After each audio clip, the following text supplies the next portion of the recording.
Aloha and welcome to Your Heart Magic, an illuminating space where psychology, spirituality and heart wisdom meet. Here's your host, Dr. BethAnne Kapansky-Wright, the clinical psychologist with a mystic mind.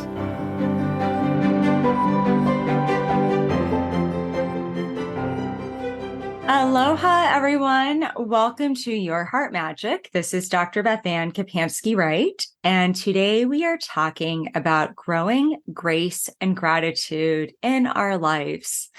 Lots of G's in today's episode. And the reason that I wanted to tap into this topic is because I really believe that when it comes to cultivating qualities like presence, joy, gratitude, grace, inner peace, well-being, that oftentimes this is something that we need to apply ourselves to a little bit. It's not always our natural set point, or as I like to think of it, it's not always our natural temperature.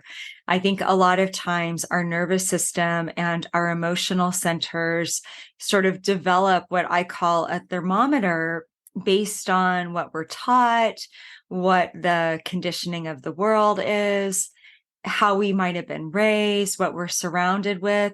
And so I like to think of this as a metaphor of these different thermometers that we have inside of us, where we kind of have these comfort zones and these set points.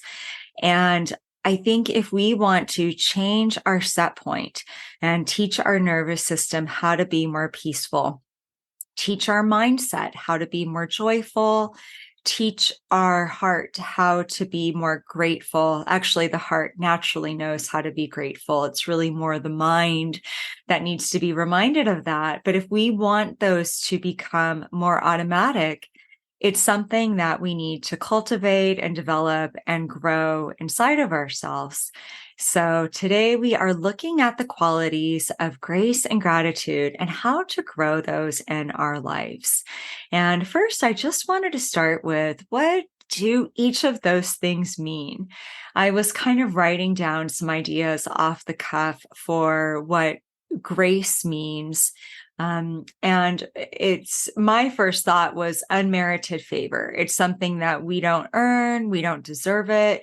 There's just sort of this sense of blessing or protection or unconditional love from spirit, some kind of protective covering that softens us and that brings a little bit more compassion, a little bit more mercy, a little bit more beneficence into our path. And again, it's unmerited because we can't earn it. Spirit's grace is available to all equally. Everybody has a seat at that table. And so when we're talking about the concept of grace, what we're really looking at today is how do we develop that in ourselves, and how do we develop that quality so that we become a more gracious person, so that we are able to learn to see the world through the eyes of grace and learn to see situations and relationships in our life through the eyes of grace. How do we point that towards ourselves and learn to create self-grace and cultivate that as a quality inside of us? So all of those things are how we can glean inspiration from the grace from the universe, grace from spirit, grace from energy and the divine, and just everything that is bigger than us, and learn to bring it into our ecosystem of self so we are able to move about our lives with a little bit more grace applied to ourselves and to others. And then, of course, gratitude is really, it's the art of appreciation. For gratitude, I wrote down my off-the-cuff idea was that it is a state of appreciation. It is developing this quality where we are appreciative, we are thankful, we are grateful for the things that we have. And I think it's really easy to dismiss these concepts of like, well, obviously we should be these things. Of course, I'm grateful. Of course, I'm this. And I always think it's helpful to come back to it and just kind of play with it a little bit and challenge it and ask ourselves, am I actively cultivating this? Like, am I truly embodying this? Or do I just think I am because I'm a spiritual person? And again, I always tell everybody on this podcast, this isn't about right or wrong. Nothing that we talk about on here is intended to create this bar that you have to measure yourself up to. And if you fall short, you blew it. It's not created to be self-critical or judgmental. Just as a reflection point, I certainly know there's times in my life where I would say, oh, I'm a really grateful person and I can present as really positive. And then maybe I'll really tune into where my mental chatter's at. And it's like, ooh, girlfriend, you are not being grateful. I can definitely think of a few periods over the last few years where I wandered away from that as a practice and had to actively bring myself back to it and rewild and reseed and regrow these qualities inside of myself. And again, for many of us, they don't necessarily happen naturally. They are a natural condition of our heart. I think they are a natural condition of the soul. They are a natural language and energy that we have as spiritual beings. But this earthly existence, it's a hard one. And the human journey is a challenging one. And it's not a journey of comfort and ease so much as surrender and grace and really learning to walk and trusting ourselves to the palm of the universe, the palm of life, the palm of God. And so because of that, and because of those human elements and just the conditions here on the planet and our world at this time, we have to be mindful and I think a little bit relentless and like staking our claim to grace and gratitude. So we're just going to look at a few ideas today for how to cultivate these qualities in our lives and how can we grow them. And the first thing that I think we need to do is to develop a mindset of grace and gratitude. Like I said earlier, if we can get into our hearts, that actually is much easier for the heart to find those qualities and those attributes because it's part of the heart's language. It's part of our heart wisdom. But our mind is often not tuned in to the frequency of grace, and it's not tuned in to the frequency of gratitude. Our mind is often paying attention to what's not right, to what unfinished business we have, what's left undone. It's easy for our mind to tune into our fears, our regrets, our anxieties.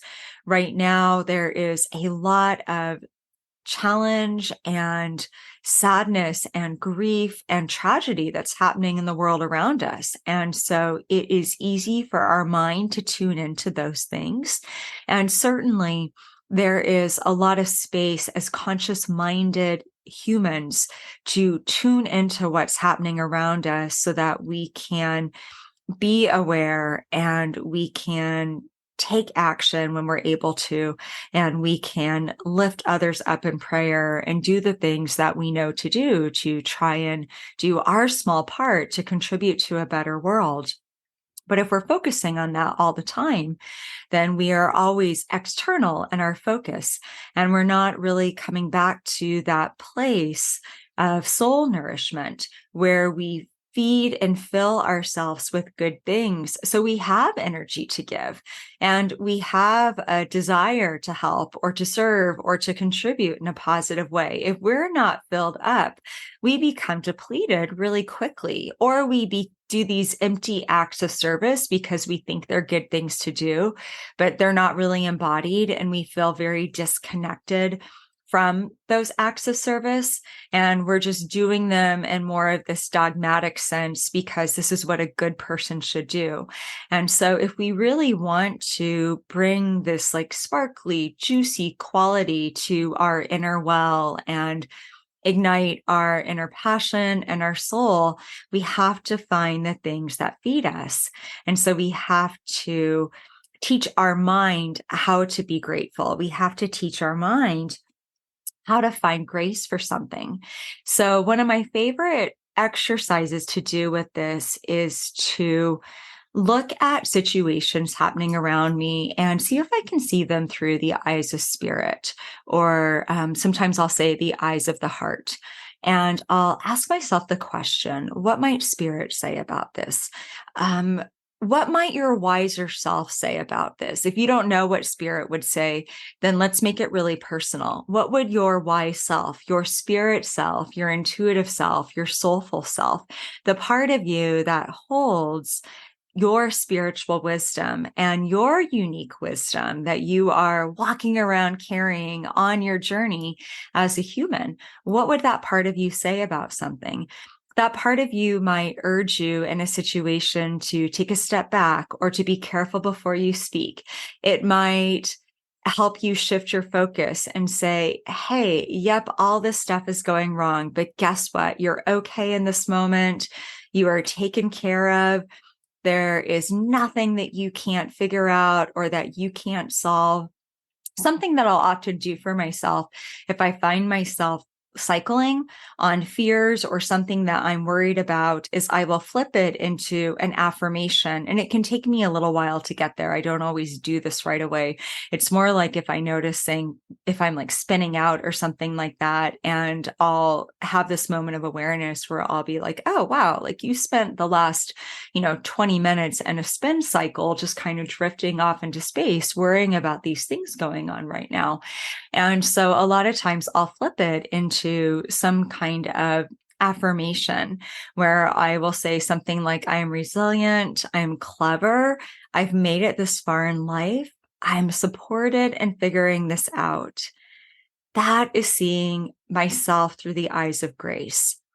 Grace will look at everything that is best in me, everything that I'm doing right. Grace has a way of taking things that feel like flaws inside of us and helping us find the gold in them. Grace is able to look at a situation in our life and to say, wow, I made a lot of mistakes in that. And a lot of times our mind is tempted to beat ourselves up for something. And grace might ask the question, what did you learn from this? How have you grown? What can you be grateful for? You don't have to ever repeat this experience again because you made those mistakes. And so you've had the growth now and you're going to integrate that. How can you be grateful for that? Grace is really a gateway to gratitude. It helps us find the things that we can appreciate in a situation. And another thing that I like to do with this, with our mindset, is to look for the hidden gems. Look for the qualities in the situations in our life that are not evident from the surface view. We have to dig for them a little bit. It's interesting. The Akashic Records said that the month of November, collectively, the energy of the month was all about hidden lights and searching for buried treasure. And I do a monthly message called Akashic Magic, where I go into the records prior to the beginning of every new month and ask questions about collective energies that we can all expect to experience in our own unique ways. And I'll always get a theme for each month. And November of 2023 was all about the hidden lights, the buried treasures. It was all about looking at situations in our life and shifting our perspective, shifting our mindset so we could see, where's the hidden gift in this? What might be, where might the growth be? What might I be learning from this that I might not learn any other way? What can I be grateful for in this situation, even if it's something that's challenging me? If I'm looking at something happening in the world right now, can I hold grief in my heart over some of the sorrow and hardship and struggle that we're seeing? And can I also see the grace and the opportunity for how human beings can be so resilient and come together and support one another when in need? Can I see the opportunity that when our hearts break or we don't know what to do and we feel overwhelmed, that it's also a beautiful invitation to turn our palms up and surrender to a higher power and say, oh my gosh, I am beyond myself here. And I really need spirit support in this. I really need to breathe in life and breathe in something bigger than just myself. there is a gift in that. When we come to the limitations of ourselves, there is a gift in the messes in our life. There's a gift in the flaws and the imperfection. It's often how we find new strength. It's often how we find creativity or resilience or some form of reinvention. We think everything is going to go in one direction, and then it gets flipped upside down entirely. And in order to navigate that, we have to learn new skills, and maybe they're really uncomfortable and it's hard for us. We don't like where we are on the journey at the time. And yet there is a gift there.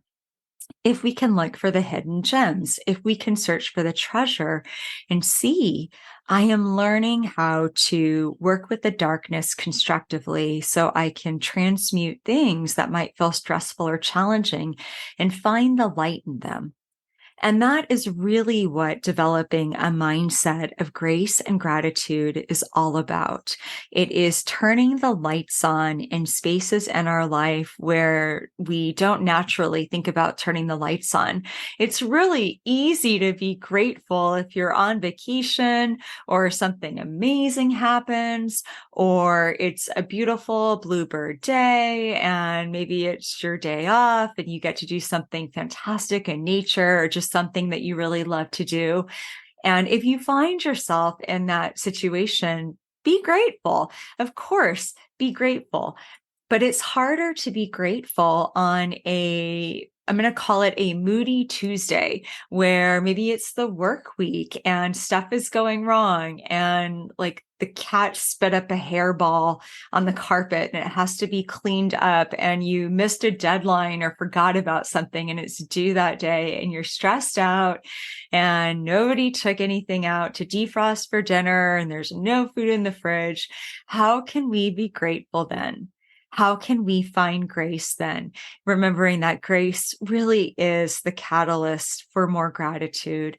So grace might say, yep, this is a Tuesday blues day, and everything that went wrong on just sort of a small stress scale did. And grace might encourage us to laugh because sometimes life is ridiculous and things go wrong and nothing lines up and it just feels like Mercury's in some kind of eternal retrograde and it's never going to come out. Grace helps us find the humor or find forgiveness for the situation. It helps us take a step back and say, yeah, I missed the deadline and I'm just going to have to own up to it, do what I can to catch up and hope that it's going to be okay. I'm certainly not the first person in the world to miss a deadline. Happens all the time. And that allows us to open up to maybe be thankful that we can find the humor in a situation, maybe be thankful that everything went wrong. And maybe because we were having a bad day, we ended up going out to dinner or something like that. And maybe it ends up being super fun. And it is like the perfect ending to a bad day, but it was really unexpected.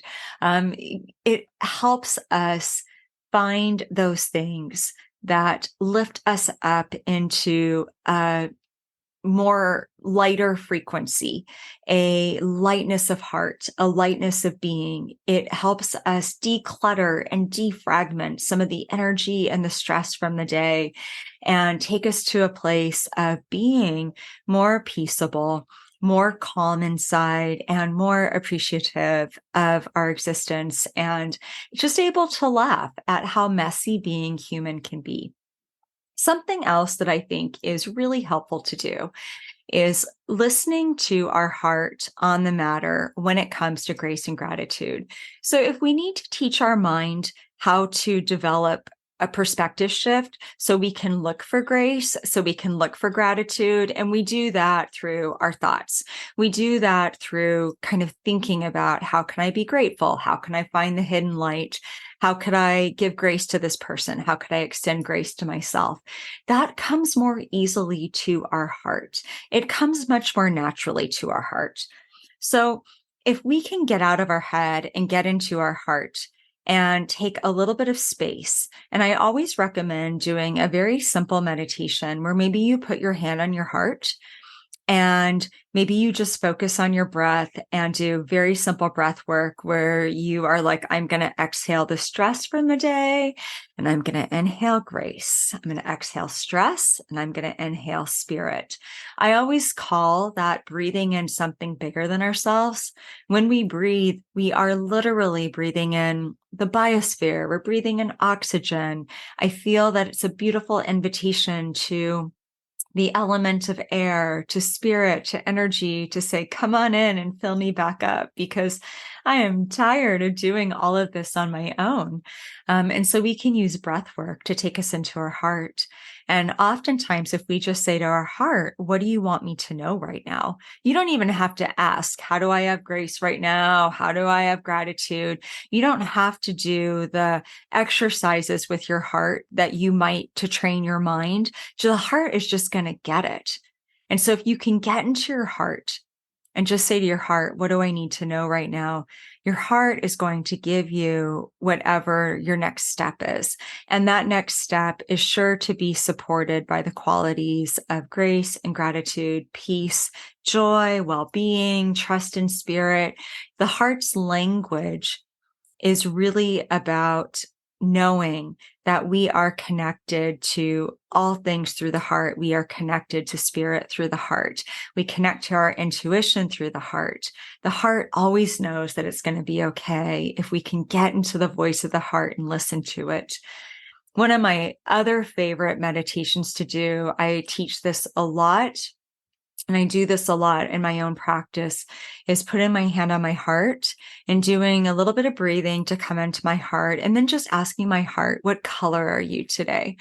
And I love colors. I'm creative. I'm artistic. So colors really work for me, and just seeing what color comes through in my heart that day. And a lot of times I'll picture that color just kind of radiating out from me into my life, almost like energy medicine.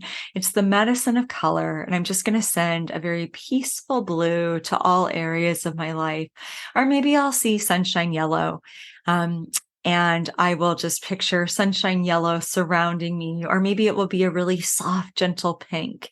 And again, it's like the grace of color. It sort of softens things.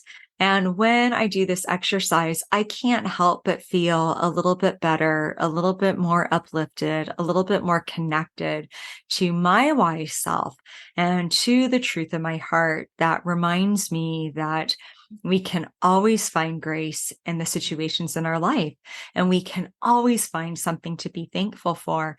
When we do that, we are so much more able to clearly hear the guidance from our heart, from spirit. If we are praying and we're seeking guidance or a sign, we are so much more likely to be able to hear that, or to be in an open-hearted place where we notice if we receive a sign. We are more able to move about the rest of our day in a kinder space. It helps reduce our stress level. It helps bring us into a place of more balance. It is a way of grounding into our heart wisdom. It is something that helps anchor our energy so we can get out of the anxiety mind and travel into the truth of our heart, which is a much more grounded space of trust and surrender and interconnection. So learning to listen to the voice of the heart is a really beautiful and important step for developing the qualities of grace and gratitude. And it's fun because we access our heart through things like meditation, through imagination, through creativity, through color, through nature, through poetry and self-expression, anything artistic. The language of the heart is accessed in such a different way than the language of the mind, which is much more linear and cerebral and rational. The heart is really a much more metaphorical language filled with symbolism and feelings and intuition. And so when we get into that language and we're learning to listen to the voice of our heart, it's just so much more fun. And it invites us to experience ourselves and experience our wisdom. It's experiential language as opposed to a more logical based, cerebral type language. And so we're in an experience now of just being in grace and gratitude because the heart naturally has those attributes.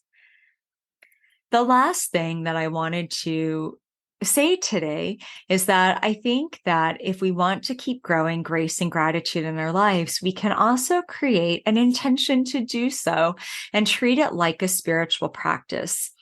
We can ask Spirit, help me grow these qualities. Help me be more graceful to myself. Help me to practice self-grace. And in learning self-grace, help me to give grace to others. Help me to be a more grateful person. Help catch my attention if I'm not being grateful and I'm slipping back into negative feeling states and old spin cycles and this old story of focusing on what's wrong. Help me to bring my attention back to the new story that I'm trying to cultivate of appreciation. We can make this a beautiful spiritual practice. And something that I love to talk about on the Your Heart Magic podcast is the idea that our spiritual practice does not have to look a certain way. It doesn't even have to be something that is typical spirituality. A lot of times when I talk about a spiritual practice, it's interesting what that brings up for people. Oftentimes they feel like there's something more that they should be doing. Oftentimes it's like meditating, like they should be meditating and praying for 20 minutes or something like that. And, have like this big old list of things that they should meditate on or they should clear their mind. Just a little check-in with yourself to kind of get a sense of where you're at on that. What do you think of when you hear the word spiritual practice? And I told this story before that years ago, I was the recipient of an Akashic reading. And I remember asking the question, I feel like a lot of spiritual growth is happening right now, and I want to continue to spiritually develop. What should I be doing in order to do that? And the feedback from the Akashic Records was, if it's a should, then you probably shouldn't do it. If it's something you feel like you have to do, that just takes the joy out. It's not really fun anymore. Sometimes I will do things because I know they're good for me to do. I know if I sit down in my journal and if I do some prayers and meditation work, I'm going to feel better. But I have been a long-term practitioner of these things. And so now I've just learned from experience that I like how I feel afterwards. So a lot of times, like exercising, I'm just going to make myself do it. And I know I'll feel great afterwards. So there can be, for me, a little bit of discipline involved. But as I was growing spiritual practices, even now, I have a tendency to mix it up and to keep it really fun so that it doesn't feel repetitive, so it doesn't feel boring. I'm always working with different decks of oracle cards. I try out different ways to pray, different protection, meditations, different prayers, different blessings. I do different stuff all the time. I need that so it feels fun and engaging and interesting and never begins to feel like I'm going through the motion. So if a spiritual practice feels like a should for you without really gaining anything from it, and it just feels like boring or like it's not fun or you dread it, then maybe rethink your relationship to your spiritual practice. And a spiritual practice could be a creativity practice. It could be writing a poem. It could be drawing something in an art journal. It could be a walk in nature. It could be taking 15 mindful minutes outside and observing the world around you. It's not about what you do. It's about the intention that you bring to it. So you can make it a spiritual practice to say, my spiritual practice this month is gratitude. And that's going to be my keyword, my focal point for the month, grace and gratitude. And I am going to every day make a little list about how did I see grace exhibited in my life today? How did I give grace to others? How did I experience it? Or I'm going to do a little list of 3 things I'm grateful for or 3 things I appreciated about today.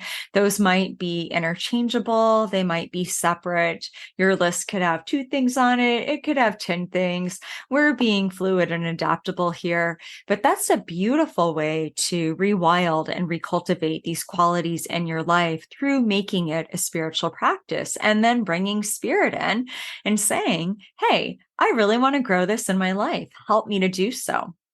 Really powerful.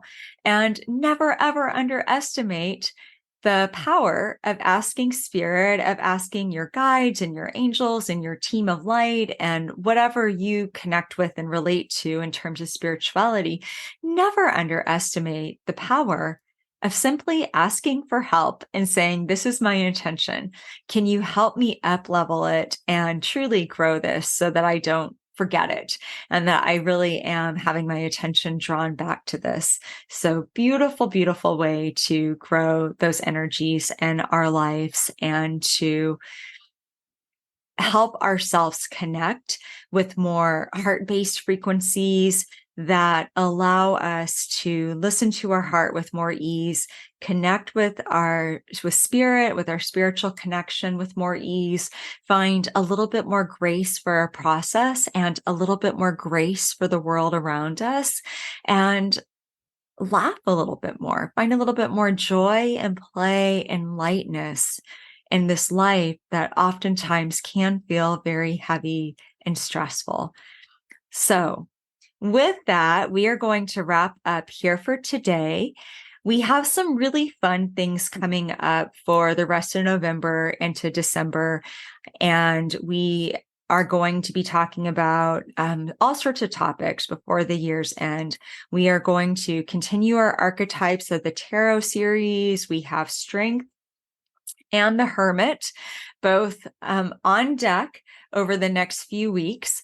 We are going to be talking about more heart-based qualities and how to cultivate them. So there's going to be an episode coming out on joy sometime in the near future. I will be doing an Akashic energy update before we exit the year 2023 and enter 2024. So we will be looking at a year review from the perspective of the records and what are some of the themes that will be coming up.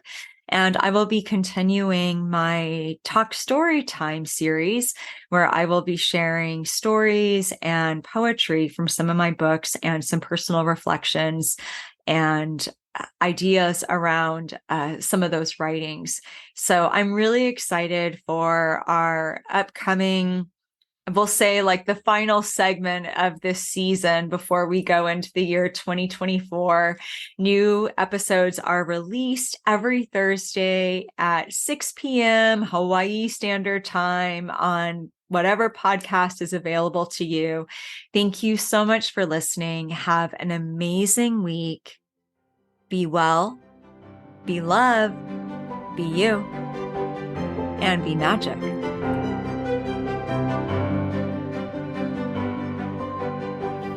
You've been listening to Your Heart Magic with Dr. BethAnne Kapansky-Wright. Tune in next week for a new episode to support and empower your light.